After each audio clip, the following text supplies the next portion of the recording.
नमस्कार। आप सभी छात्र छात्राओं का जीवन कोचिंग के इस ऑनलाइन वेब पोर्टल पर स्वागत है। पिछली क्लासों में हमने हिमालय पर्वत के बारे में पढ़ा था और अब यहाँ से हम थोड़ा सा आगे चलेंगे। उत्तर भारत के हिमालय पर्वतीय क्षेत्रों में जो प्रवाहित होने वाली नदियाँ हैं, जैसे जम्मू कश्मीर में प्रवाहित होने वाली नदियाँ, हिमाचल प्रदेश, पंजाब, उत्तराखंड में प्रवाहित होने वाली नदियाँ, और इन नदियों की क्या विशेषताएँ हैं, कौन किसकी सहायक नदी है, कहाँ से निकलती है, कहाँ जाकर गिरती है, और इन नदियों के द्वारा बनाया जाने वाला जो भी मैदान है, उन सब के बारे में आज हम अध्ययन करेंगे। तो आज हम शुरू करते हैं सिंधु नदी तंत्र।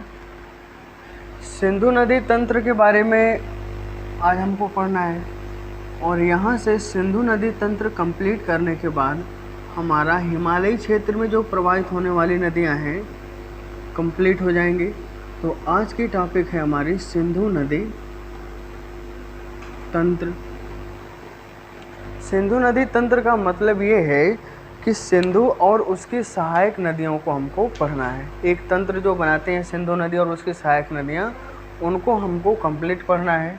तो हम एक फिगर बना रहे हैं। एग्जैक्ट फिगर तो नहीं है भारत के मैप का, जो हमारा जम्मू कश्मीर लद्दाख वाला क्षेत्र पड़ता है, थोड़ा सा मिलता जुलता फिगर है। आप उसको समझने की कोशिश करिएगा, चीज़ें आसान रहेंगी।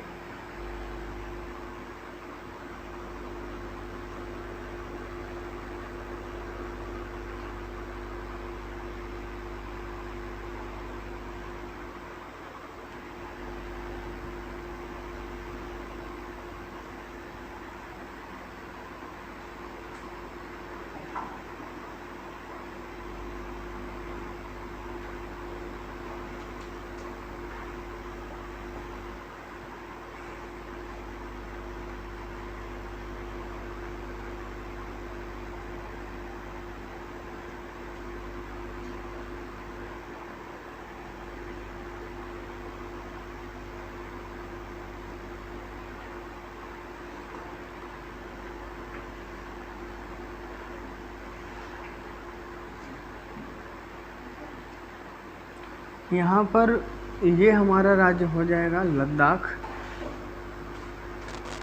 एग्जैक्ट फिगर हमने कहा है नहीं, आप इस फिगर को माइंड में सेट करिएगा, चीज़ें आसान हो जाएंगी। इधर हमारा राज्य हो जाएगा जम्मू कश्मीर। जम्मू कश्मीर। नीचे हमारा राज्य हो जाएगा पंजाब।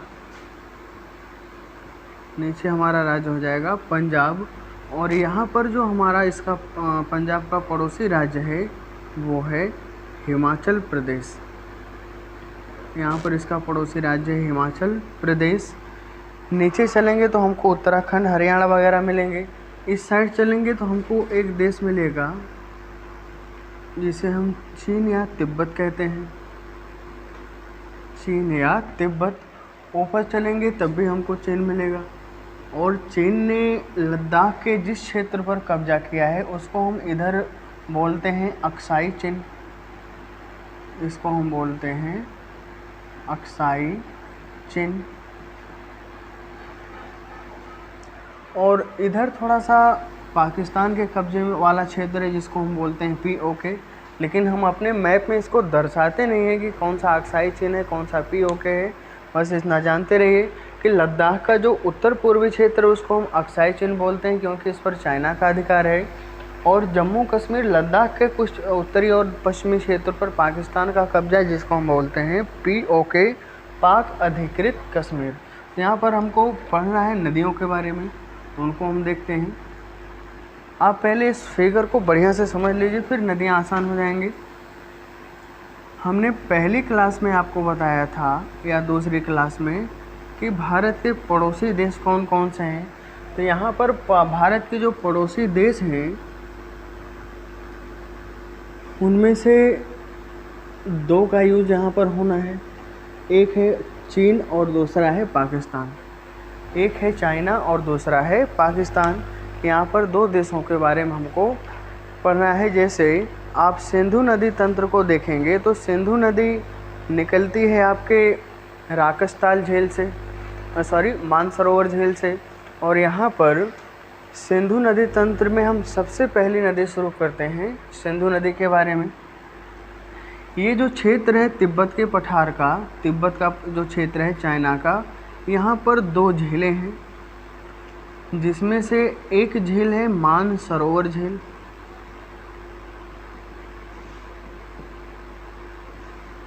एक है मानसरोवर झील, और दूसरी झील यहीं पर है। इस झील का नाम है राकसताल। राकसताल या इसी को हम कहते हैं राक्षसताल झील। और ये दोनों झीलें किस देश में पड़ेंगी? चीन या तिब्बत में पड़ेंगी। अब देखते हैं यहाँ से नदी कौन सी निकलती है।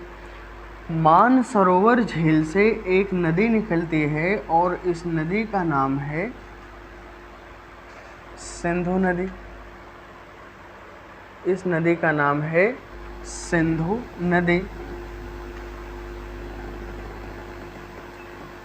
और सिंधु नदी गिरती किस सागर में है या किस महासागर में है? तो यहाँ पर एक सागर पड़ता है जिसका नाम है अरब सागर। वही अरब सागर जो भारत के पश्चिम में स्थित है। गुजरात की सीमा, महाराष्ट्र की सीमा, कर्नाटक की सीमा, केरल की सीमा, गोवा की सीमा इत्यादि की सीमाएं किससे लगती हैं? अरब सागर से। वही अरब सागर पाकिस्तान के भी तट पर विस्तृत है। तो यहाँ पर इस नदी का नाम क्या हो जाएगा? ये जो नदी है इसका नाम दो मिलता है। इंग्लिश में इस नदी को हम कहते हैं इंडस रिवर, और इसी नदी को हम हिंदी में कहते हैं सिंधु नदी। इसी नदी को हम हिंदी में कहते हैं सिंधु नदी। नदियों को हमको पढ़ना कैसे, एक बार हम समझा दे रहे हैं। एक नदी को लेके जैसे हम सिंधु नदी ही देख लें। जैसे सपोज दैट हमको सिंधु नदी के बारे में लिखना है, तो हम नदी को कैसे पढ़ेंगे? नदी को हम 3 भाग में बांटकर पढ़ते हैं। जो पहला भाग होता है वो होता है नदी का उद्गम स्रोत। जो पहला भाग होता है वह होता है नदी का उद्गम स्रोत। उद्गम स्रोत का मतलब होता है नदी कहाँ से निकलती है। जहाँ से नदी निकलेगी उद्गम स्रोत में वो लिखेंगे। जैसे यहाँ पर इसका उद्गम स्रोत क्या होगा? यहाँ पर सिंधु नदी का उद्गम स्रोत है मानसरोवर झील। मानसरोवर झील। और दूसरा हम देखेंगे नदी का अपवाह क्षेत्र। नदी का अपवाह क्षेत्र। और नदी का अपवाह क्षेत्र का मतलब क्या होता है? नदी के अपवाह क्षेत्र का मतलब ये होता है कि नदी कहाँ कहाँ से होकर प्रवाहित होती है उसको लिखना होता है। जिन जिन राज्यों से, जिन जिन देशों से होकर प्रवाहित होती है उनको हम अपवाह क्षेत्र में लिखते हैं। और यहाँ पर सिंधु नदी का अपवाह क्षेत्र क्या होगा? पहला तो हो जाएगा चीन या तिब्बत। दूसरा हो जाएगा हमारे भारत का लद्दाख, चाहे हम लद्दाख लिखें चाहे यहाँ पर हम भारत लिखें। और तीसरा हो जाएगा पाकिस्तान। तीसरा हो जाएगा हमारा पाकिस्तान। मतलब चीन, भारत और पाकिस्तान में सिंधु नदी प्रवाहित होती है। और जब हम तीसरी टॉपिक इसमें देखेंगे तो तीसरी टॉपिक में हम देखते हैं नदी का निकास। और नदी के निकास का मतलब होता है कि नदी अंतिम रूप से कहाँ जाकर गिरती है। जहाँ जाकर गिरती है, जहाँ पर समाप्त होती है उसको हम लिखेंगे नदी के निकास में। तो यहाँ पर सिंधु नदी गिर कहाँ रही है? सिंधु नदी गिरती है अरब सागर में। डेल्टा बनाते हुए सिंधु नदी गिरती है अरब सागर में। तो यहाँ पर हम लिखेंगे निकास में अरब सागर। दुनिया में जितनी भी नदियाँ हैं सभी नदियों को हमको इसी प्रकार से पढ़ना है। उद्गम स्रोत, अपवाह क्षेत्र और निकास। तो यहाँ पर एक नदी हमने आपको समझा दिया कि सिंधु नदी का उद्गम स्रोत अगर पूछा जाए मतलब सिंधु नदी निकलती कहाँ से है, तो हम बोलेंगे मानसरोवर झील या मानसरोवर झील के पास से निकलती है। अपवाह क्षेत्र में हो जाएगा चीन, लद्दाख और पाकिस्तान। मतलब चीन, लद्दाख या भारत या पाकिस्तान से होकर सिंधु नदी प्रवाहित होती है। और ये गिरती कहाँ पर है? तो निकास में हम लिखेंगे कि ये गिरती है अरब सागर में। समझ में आ गया होगा। इसी प्रकार से हमको सभी नदियों को पढ़ना है, चाहे वे नदियाँ भारत की हों चाहे किसी अन्य देश की। नदियों को हम इसी प्रकार से पढ़ेंगे। तो एक नदी हमारी हो गई सिंधु नदी। अब हम आगे चलेंगे, यहाँ पर दूसरी नदियों के बारे में पढ़ेंगे। तो यहाँ पर हम पहले 3 दर्रों के बारे में बता देते हैं। ये दर्रे कौन कौन से हैं। एक दर्रा भारत और तिब्बत की सीमा पर है हिमाचल प्रदेश में, जिसका नाम है शिवकीला दर्रा, जिसका नाम है शिवकीला। एक दर्रा हिमाचल के उत्तरी और पूर्वी क्षेत्र में है, जिसका नाम है बड़ा लाचाला, बड़ा लाचाला मतलब बड़ा लाचा दर्रा। और एक दर्रा हिमाचल प्रदेश पंजाब के बॉर्डर के पास है, और इस दर्रे का नाम है रोहतांग दर्रा। ये जो दर्रा है इसका नाम है रोहतांग दर्रा। कल हमने बताया था कि रोहतांग दर्रा लघु हिमालय पर्वतीय क्षेत्र के पीर पंजाल श्रेणी में स्थित है। लघु हिमालय पर्वतीय क्षेत्र के पीर पंजाल श्रेणी में स्थित है रोहतांग दर्रा। तो आगे जब हम पढ़ेंगे तो यहाँ से ये नदियाँ हमको मिलेंगे। आगे हम देखते हैं, बड़ा लाचाला दर्रे से एक नदी निकलती है जिसका नाम है चेनाब नदी। बड़ा लाचाला दर्रे से एक नदी निकलती है और इस नदी का नाम है चेनाब नदी। और ये चेनाब नदी हिमाचल प्रदेश में प्रवाहित होते हुए लद्दाख में पहुंचती है। लद्दाख में प्रवाहित होते हुए जम्मू कश्मीर में पहुंचती है, और फिर जम्मू कश्मीर में पहुंचते हुए ये नदी जाकर मिलती है सिंधु नदी में। तो चेनाब नदी हो गई सिंधु की सहायक नदी। चेनाब नदी एक प्रकार से हो गई सिंधु की सहायक नदी। तो चेनाब नदी का उद्गम स्रोत क्या होगा। चेनाब नदी का उद्गम स्रोत हो जाएगा बड़ा लाचाला दर्रा। और अपवाह क्षेत्र की बात करें तो पहला राज्य होगा हिमाचल प्रदेश, दूसरा राज्य होगा लद्दाख, तीसरा राज्य होगा जम्मू कश्मीर, और चौथा देश हो जाएगा हमारा पाकिस्तान। मतलब अगर देश पूछा जाए तो दो देशों में प्रवाहित होते हैं, और राज्य पूछा जाए तो ये भारत के कुल 3 राज्यों में प्रवाहित होते हैं। और ये 3 राज्य कौन कौन से हैं। ये 3 राज्य हैं हिमाचल प्रदेश, लद्दाख और जम्मू कश्मीर। और देश यहाँ पर कौन सा होगा, यहाँ पर देश है हमारा पाकिस्तान। और इन क्षेत्रों में प्रवाहित होते हुए यह नदी पाकिस्तान में जाकर सिंधु नदी में मिल जाती है। तो इस प्रकार से कह सकते हैं कि जो चेनाब नदी है वो क्या है, सिंधु की सहायक नदी है। यहाँ से जब हम आगे चलेंगे तो राकसताल झील से एक नदी निकलती है। राकसताल झील से एक नदी निकलती है, और ये नदी जाकर मिलती है चेनाब नदी में। और इस नदी का नाम है सतलज नदी। कहीं कहीं पर इसका नाम सतलुज नदी भी मिलता है। सतलज नदी या सतलुज नदी। सतलुज नदी का उद्गम स्रोत क्या होगा, राकसताल या राक्षसताल झील होगा। ये किस दर्रे से होकर भारत में प्रवेश करते हैं, तो ये शिवकीला दर्रे से होकर भारत में प्रवेश करती है। और इसका अपवाह क्षेत्र क्या है, अपवाह क्षेत्र है चीन, हिमाचल प्रदेश, पंजाब और पाकिस्तान। और पाकिस्तान में जाकर ये किस नदी से मिल जाते हैं, तो पाकिस्तान में जाकर ये चेनाब नदी से मिलती है। ये नदी कौन सी है, ये है चेनाब नदी। आगे चलते हैं, ये जो रोहतांग दर्रा है यहाँ से 2 नदियाँ निकलती हैं। एक नदी हमारी है व्यास नदी, एक नदी है हमारी व्यास नदी। व्यास नदी रोहतांग दर्रे से निकलकर हिमाचल प्रदेश और पंजाब में प्रवाहित होते हुए ये आकर पंजाब में सतलज नदी से मिल जाती है। व्यास नदी हिमाचल प्रदेश और पंजाब में प्रवाहित होते हुए पंजाब में आकर सतलज नदी से मिल जाती है। और दूसरी नदी यहाँ से निकलती है जो कि इसका नाम है रावी नदी। और रावी नदी भी रोहतांग दर्रे से निकलती है। रावी नदी भी रोहतांग दर्रे से निकलती है, और ये रोहतांग दर्रे से निकलकर हिमाचल प्रदेश में प्रवाहित होती है, पंजाब में प्रवाहित होती है, जम्मू कश्मीर में प्रवाहित होती है, और फिर पाकिस्तान में आकर चेनाब नदी से मिल जाती है। यहाँ पर मैक्सिमम नदियाँ चेनाब की सहायक हैं और चेनाब सहायक है सिंधु नदी की।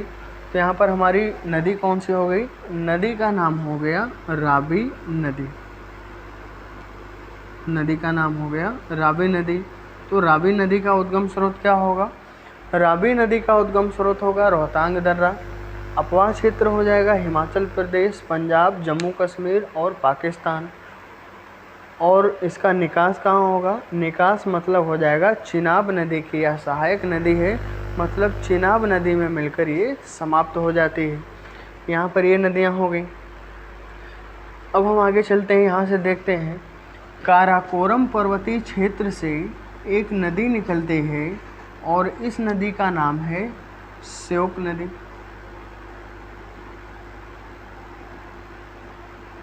नदी का नाम है श्योक नदी और श्योक नदी सहायक है सिंधु नदी की। और श्योक नदी निकलती किस पर्वत से है? तो श्योक नदी निकलती है काराकोरम पर्वत से। श्योक नदी निकलती है काराकोरम पर्वत से और ये लद्दाख में प्रवाहित होते हैं। और यहाँ से एक सवाल और पूछा गया है कि वह कौन सी नदी है जो काराकोरम और लद्दाख पर्वत को एक दूसरे से अलग करने का काम करती है?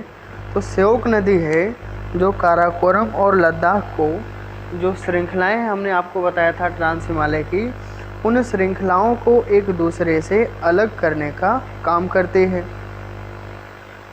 अब यहाँ से हम आगे चलेंगे तो एक नदी और हमको मिलेगी।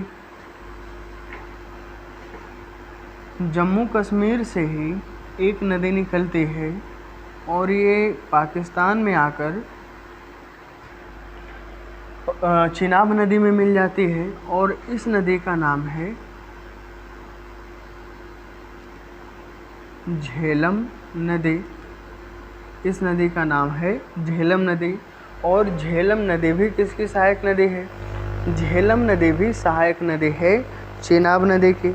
झेलम नदी का जो उद्गम स्रोत है, यहाँ पर एक शिखर है, या कह सकते हैं एक झील है जिसका नाम है बेरी नाग शिखर। बेरी नाग शिखर। बेरी नाग शिखर से कौन सी नदी निकलती है? तो बेरी नाग शिखर से निकलती है झेलम नदी। और झेलम नदी जम्मू कश्मीर में प्रवाहित होते हुए ये आकर पाकिस्तान में चेनाब नदी से मिल जाती है। तो यहाँ पर हम देख रहे हैं कि जो मैक्सिमम नदियाँ हैं वो किस नदी के सहायक हैं? वह चेनाब नदी के सहायक हैं। चेनाब नदी की सहायक नदियाँ कौन कौन सी हैं? तो पहली हो जाएगी हमारी सतलज नदी, दूसरी हो जाएगी हमारी रावी नदी, तीसरी नदी हमारी हो जाएगी झेलम नदी। यहाँ पर 3 नदियाँ हैं जो चेनाब की सहायक नदी हैं। और जो व्यास नदी है वह सतलज की सहायक नदी है। ये तो हो गई हमारे उत्तर के पर्वतीय क्षेत्र में जम्मू कश्मीर, हिमाचल प्रदेश, पंजाब में प्रवाहित होने वाली नदियाँ। और यहीं से एक नदी हम और देख लेते हैं। अफ़गानिस्तान में प्रवाहित होने वाली एक नदी है जिसका नाम है काबुल नदी। अफ़गानिस्तान में प्रवाहित होने वाली एक नदी है और इस नदी का नाम है काबुल नदी। काबुल नदी अफ़गानिस्तान में हिंदुकुश पर्वत से निकलती है और हिंदुकुश पर्वत से प्रवाहित होते हुए अफ़गानिस्तान में प्रवाहित होते हुए पाकिस्तान में पहुंचती है। और पाकिस्तान में ही ये सिंधु नदी से मिल जाती है। ये मुख्य नदी कौन सी है? ये है सिंधु नदी। सिंधु नदी में मिल जाते हैं। और अंत में चेनाब नदी जो है वह सभी नदियों का जल लेकर किस नदी में मिल जाती है? तो सभी नदियों का जल लेकर मिल जाती है सिंधु नदी में। एक बार पुनः इसको समझिए ध्यान से। सामने आप फिगर को देखते जाइए और एक एक चीज़ें समझ में आती जाएंगी।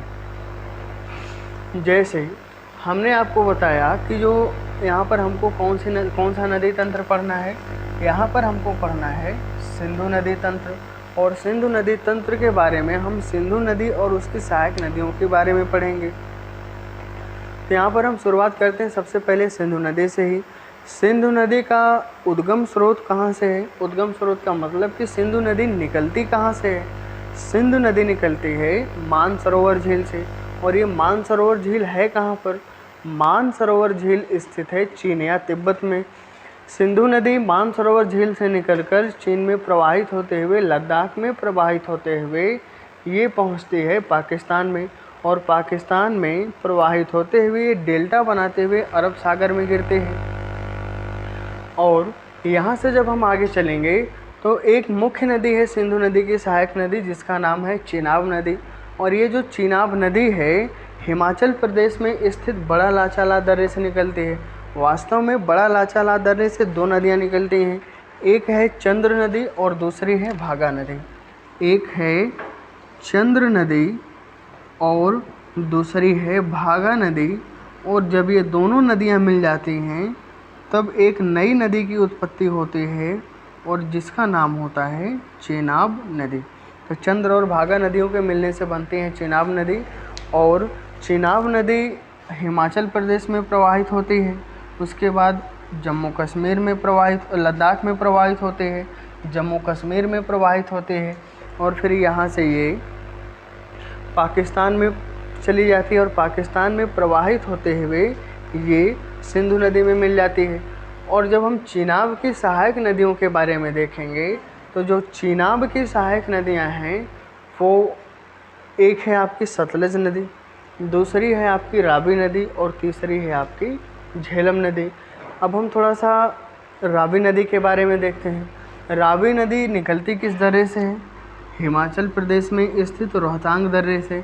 और रोहतांग दर्रे से निकलने के बाद हिमाचल प्रदेश में प्रवाहित होते हुए ये नदी जम्मू कश्मीर पंजाब में पहुंचती है, और पंजाब में पहुंचने के बाद ये जम्मू कश्मीर में पहुंचती है, और फिर पाकिस्तान में प्रवाहित होते हुए ये चेनाब नदी में मिल जाती है। रावी नदी से एक सवाल पूछा गया है कि वह कौन सी नदी है जो जम्मू कश्मीर और पंजाब, जम्मू कश्मीर और पंजाब के बीच सीमा बनाती है, के बीच सीमा बनाती है या सीमा का निर्धारण करते हैं। तो यहाँ पर हमारा जो आंसर होगा वो हो जाएगा रावी नदी। जम्मू कश्मीर और पंजाब के बीच सीमा बनाने वाली जो नदी है वो नदी कौन सी है? रावी नदी। आगे हम चलते हैं, व्यास नदी को देखते हैं। व्यास नदी भी हिमाचल प्रदेश में स्थित रोहतांग दर्रे से निकलते हैं, और रोहतांग दर्रे से निकलकर ये हिमाचल प्रदेश में प्रवाहित होती है, और हिमाचल प्रदेश में प्रवाहित होने के बाद ये पंजाब में पहुंचती है, और पंजाब में प्रवाहित होने के बाद ये पंजाब में ही आपके सतलज नदी में मिल जाती है। और झेलम नदी जम्मू कश्मीर में स्थित बेरीनाग शिखर से निकलकर जम्मू कश्मीर पाकिस्तान में प्रवाहित होते हुए चेनाब नदी में मिल जाती है। और ये सभी नदियाँ चेनाब में मिलती हैं, और चेनाब नदी सभी नदियों का जल लेकर किस नदी में मिल जाती है? सिंधु नदी में। और इस पूरे तंत्र को हम बोलते हैं सिंधु नदी तंत्र। यहाँ पर और भी नदियाँ हैं लेकिन वो बहुत छोटे छोटे हमारे काम के नहीं हैं। जैसे आप इस पर्वतीय क्षेत्र में पहुँचेंगे तो यहाँ पर आपको छोटी छोटी कम से कम 4-5 नदियाँ मिलेंगी, जैसे द्रास नदी है, वाल्तिद नदी है, गिलगित नदी है, हुंजा नदी है, नुब्रा नदी है।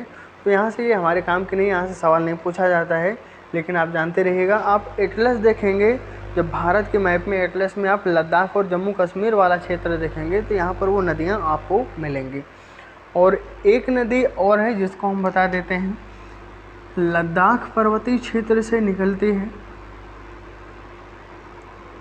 और ये आकर मिलती है सतलज नदी में, और इस नदी का नाम है पारिक्षु नदी। इस नदी का नाम है पारिक्षु नदी। पारिक्षु नदी लद्दाख से निकलती है, चीन में प्रवाहित होती है और फिर हिमाचल प्रदेश में आकर सतलज नदी में मिल जाती है। ये तो कंप्लीट हुई हमारी नदियाँ। और यहाँ पर एक सवाल और पूछा जाता है कि नदियों के द्वारा कौन कौन से मैदान बनाए गए हैं। नदियों के द्वारा जो निर्मित मैदान है उन मैदानों का नाम क्या है, उन मैदानों को हम बोलते क्या हैं। तो आगे की टॉपिक हमारी होगी नदियों के द्वारा निर्मित मैदान और नदियों पर स्थित बहुउद्देशीय नदी घाटी परियोजनाएं। जैसे सवाल पूछा जाता है कि कौन सी परियोजना किस नदी पर बनाई गई है, कौन सा बांध किस नदी पर बनाया गया है, उनका नाम क्या है, किस राज्य में स्थित है, उससे लाभान्वित होने वाले हमारे राज्य कौन कौन से हैं। तो पहले हम बांध को ही देख लेते हैं, फिर हम आगे देखेंगे। आप हिमाचल प्रदेश में चलेंगे सतलज नदी पर, तो यहाँ पर एक झील या जलाशय बनाई गई है। भारत की सबसे बड़ी कृत्रिम झील है जो कि बनाई गई है सतलज नदी पर, या सतलज नदी के जल को रोककर हिमाचल प्रदेश में, और इसका नाम है गोविंद सागर जलाशय। इसका नाम है गोविंद सागर जलाशय।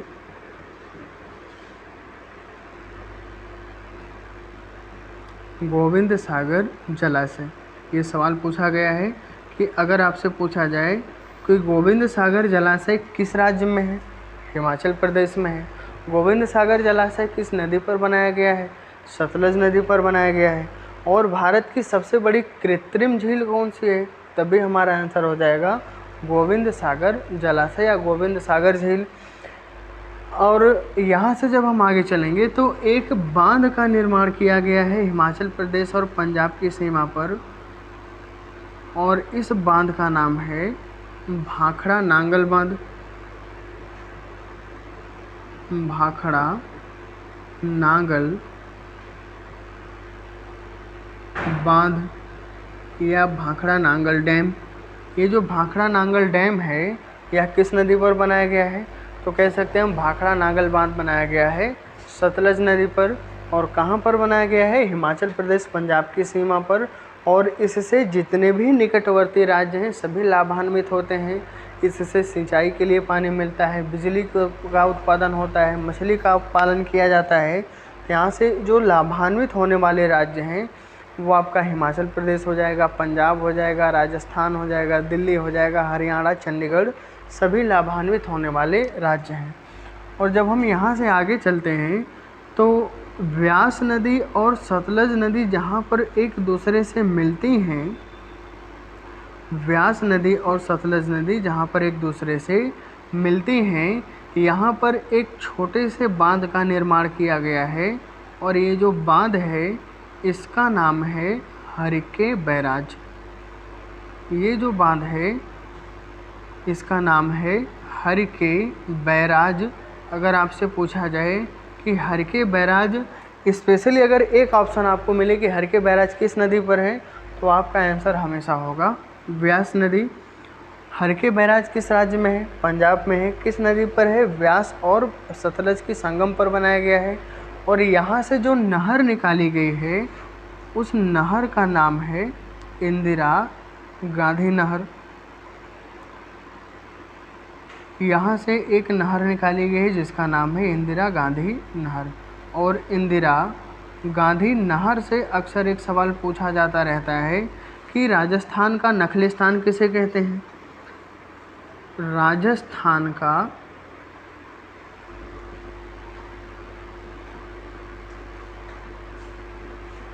नखलिस्तान कहा जाता है इंदिरा गांधी नहर को।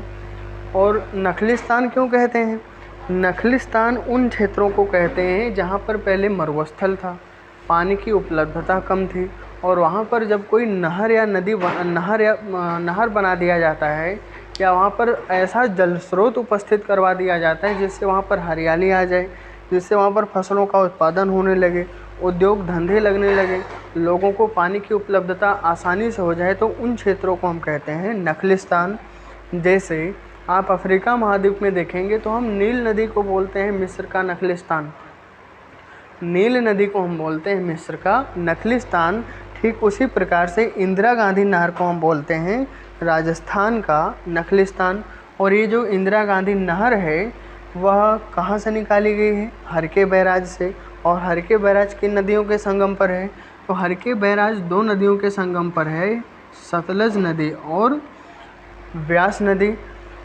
अब यहाँ से जब हम आगे चलेंगे तो अगर आपसे पूछा जाए कि इंदिरा गांधी नहर से सिंचाई कितने राज्यों में होती है, इंदिरा गांधी नहर से सिंचाई कितने राज्यों में होती है, तो यहाँ पर 3 राज्य हैं। पहला हो जाएगा हमारा पंजाब, दूसरा हो जाएगा हमारा हरियाणा, और तीसरा राज्य हो जाएगा हमारा राजस्थान। इन 3 राज्यों में इंदिरा गांधी नहर से सिंचाई होती है। व्यास नदी पर एक परियोजना बनाई गई है, एक बांध का निर्माण किया गया है जिसका नाम है पोंग बांध, जिसका नाम है पोंग बांध। अगर आपसे पूछा जाए कि जो पोंग बांध है वह किस नदी पर निर्मित है, तो पोंग बांध निर्मित है व्यास नदी पर। और रावी नदी की बात की जाए तो रावी नदी पर एक बांध निर्मित है जिसको हम बोलते हैं थेन बांध परियोजना। रावी नदी पर निर्मित है थेन बांध परियोजना। यहाँ से कन्फ्यूज़न थोड़ा सा बना रहता है कि पोंग किस पे है, थीन किस पे है। तो आप याद रखिएगा, जो पोंग बांध है वो व्यास नदी पर है और जो थीन बांध है वो रावी नदी पर है। ये तो यहाँ की कुछ बांध परियोजनाएं हो गई। अब जब हम चेनाब नदी पर चलते हैं तो चेनाब नदी पर हमको 3-4 परियोजनाएं मिलती हैं। झेलम नदी पर चलते हैं तो झेलम नदी पर भी 2 परियोजनाएं मिलती हैं। तो थोड़ा सा हम अलग से लिख देते हैं कि कौन सी परियोजना किस नदी पर स्थित है। जैसे अगर हम झेलम नदी की बात करें, तो झेलम नदी पर जम्मू कश्मीर में 2 परियोजनाएं बनाई गई हैं। झेलम नदी पर जम्मू कश्मीर में 2 परियोजनाएं बनाई गई हैं। एक है उरी परियोजना,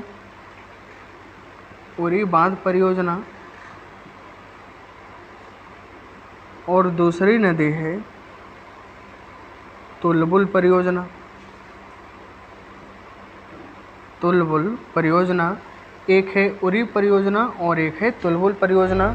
ये दोनों स्थित हैं जम्मू कश्मीर में। और किस नदी पर बनाई गई हैं? ये बनाई गई हैं आपके झेलम नदी पर। और लास्ट में हमारी बचती है चेनाब नदी। चेनाब नदी पर भी 3-4 परियोजनाएं हैं, उनके बारे में हम देख लेते हैं। तो जो चेनाब नदी पर परियोजनाएं हैं,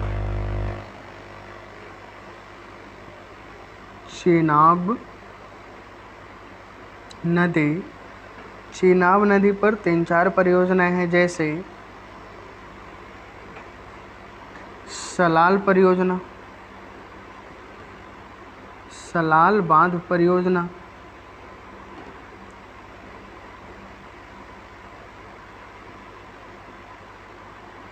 दुलहस्ती बांध परियोजना,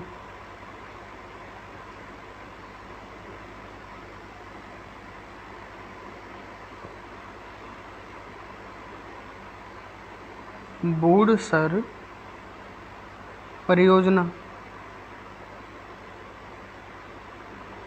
सलाल परियोजना, दुलहस्ती परियोजना और बूढ़सर परियोजना। और एक परियोजना यहाँ पर और है, बगलिहार परियोजना।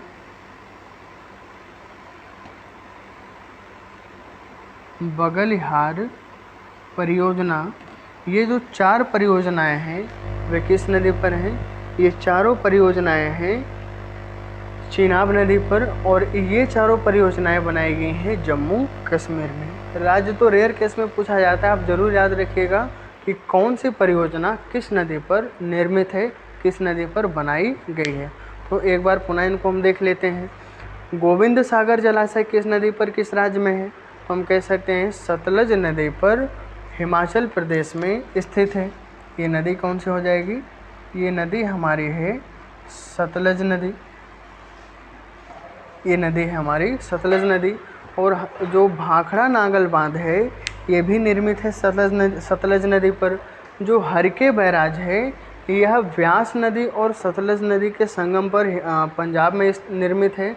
और यहाँ से एक नहर निकाली गई है, उस नहर का नाम है इंदिरा गांधी नहर। और इंदिरा गांधी नहर से 3 राज्यों में सिंचाई होती है, पंजाब, हरियाणा और राजस्थान। और इस नहर को हम कहते हैं राजस्थान का नखलिस्तान। और आगे चलते हैं तो व्यास नदी पर एक बांध हमको मिलता है, बनाया गया है पंजाब में। और उस बांध का नाम है पोंग बांध। और जब हम रावी नदी पर चलते हैं तो रावी नदी पर पंजाब में ही एक और बांध का निर्माण किया गया है जिसका नाम है थीन बांध। और जब हम झेलम नदी की बात करते हैं तो झेलम नदी पर 2 परियोजनाएं हैं, एक उरी बांध परियोजना है और दूसरी है तुलबुल बांध परियोजना।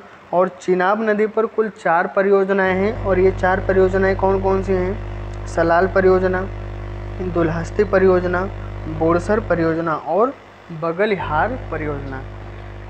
ये तो बात हो गई हमारे नदी तंत्र की और इन नदियों पर स्थित परियोजनाओं की। और यहाँ से आगे एक टॉपिक हम और बता देते हैं, जो कि यहाँ से सवाल बनता है कि किन नदियों ने मिलकर कौन से मैदान का निर्माण किया गया है, या कौन सा मैदान किन नदियों के बीच में किस देश में स्थित है। यहाँ से सवाल अक्सर बनते रहते हैं। जैसे हम पढ़ते हैं गंगा नदी का मैदान, या गंगा नदी तथा उसकी सहायक नदियों के द्वारा निर्मित मैदान। उसी प्रकार से यहाँ पर भी हमको नदियों के द्वारा निर्मित मैदान को पढ़ना होता है। जैसे अगर आपसे पूछा जाए कि सतलज नदी और व्यास नदी के द्वारा निर्मित मैदान कौन सा है, तो हम कहेंगे बीस्ट मैदान। व्यास और रावी नदी के द्वारा निर्मित कौन सा मैदान है, तो हम कहेंगे बारी का मैदान। इसी तरीके से यहाँ पर चाज का मैदान, सिंधु सागर का मैदान इत्यादि नदियों के द्वारा निर्मित है, उसको हम देख लेते हैं।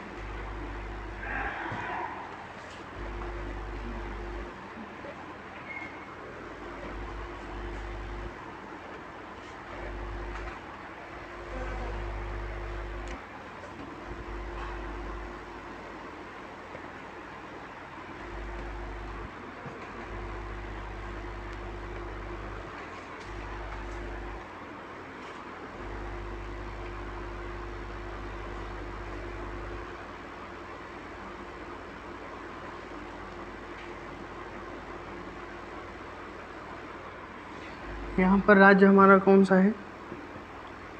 पंजाब, हिमाचल प्रदेश, लद्दाख और जम्मू कश्मीर। अभी हमने आपको बताया इसके बारे में, यहाँ पर राज्य कौन कौन से हैं। यहाँ पर आपका सबसे ऊपर पड़ जाएगा लद्दाख, उसके नीचे जम्मू कश्मीर, उसके नीचे पंजाब और आपका बगल में है हिमाचल प्रदेश। पुनः हम एक बार नदियों को बनाते हैं, नदियों का नाम नहीं लिखेंगे, अभी हमने आपको सब बताया है उनके बारे में। यहाँ पर है मानसरोवर झील और यहाँ से जो नदी निकलती है इस नदी का नाम है सिंधु नदी। राकसताल झील से जो नदी निकलती है उसका नाम है सतलज नदी। बड़ा लाचाला दर्रे से जो नदी निकलती है इसका नाम है चेनाब नदी। रोहतांग दर्रे से 2 नदियाँ निकलती हैं, एक है व्यास और दूसरी है रावी नदी, और एक है यहाँ पर झेलम नदी। ठीक, यहाँ से देखते हैं किन नदियों के बीच में या किन नदियों के द्वारा कौन कौन सा मैदान बनाया गया है। तो ये है हमारी कौन सी नदी? सतलज नदी, और इधर है हमारी व्यास नदी।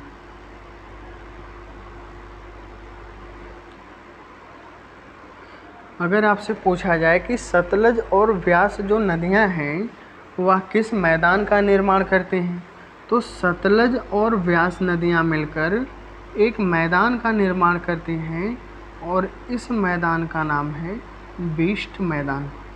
इस मैदान का नाम क्या है?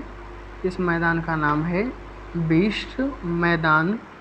बीस्ट मैदान का विस्तार भारत में है और ये 2 नदियों के द्वारा निर्मित है। और ये 2 नदियां हैं कौन कौन सी? 2 नदियां हैं व्यास और सतलज नदी।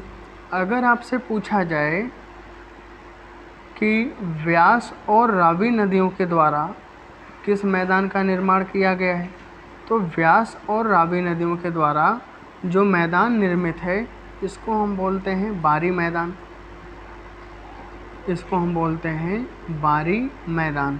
और बारी मैदान का विस्तार भारत में भी है, पाकिस्तान में भी है। और बारी का मैदान किन नदियों के द्वारा बनाया गया है? एक हो जाएगी हमारी व्यास नदी और दूसरी नदी हो जाएगी हमारी रावी नदी। ना समझ में आए तो जो मैदानों के नाम हैं उनको आप दो शब्द पकड़िएगा। यहाँ पर बा से हमारा हो जाएगा व्यास नदी और रा से हो जाएगा हमारी रावी नदी। बारी का जो मैदान है वो व्यास और रावी नदियों के द्वारा निर्मित है और बिष्ट का मैदान ब्यास और सतलज नदी के द्वारा निर्मित है। आगे हम चलेंगे। ये जो चेनाब नदी है, ये हमारी नदी कौन सी है? नदी हो जाएगी चेनाब और इधर से हमारी नदी हो जाएगी झेलम। चेनाब नदी और झेलम नदी। ये जो चेनाब नदी और झेलम नदी के बीच का क्षेत्र है, यहाँ पर जो मैदान निर्मित है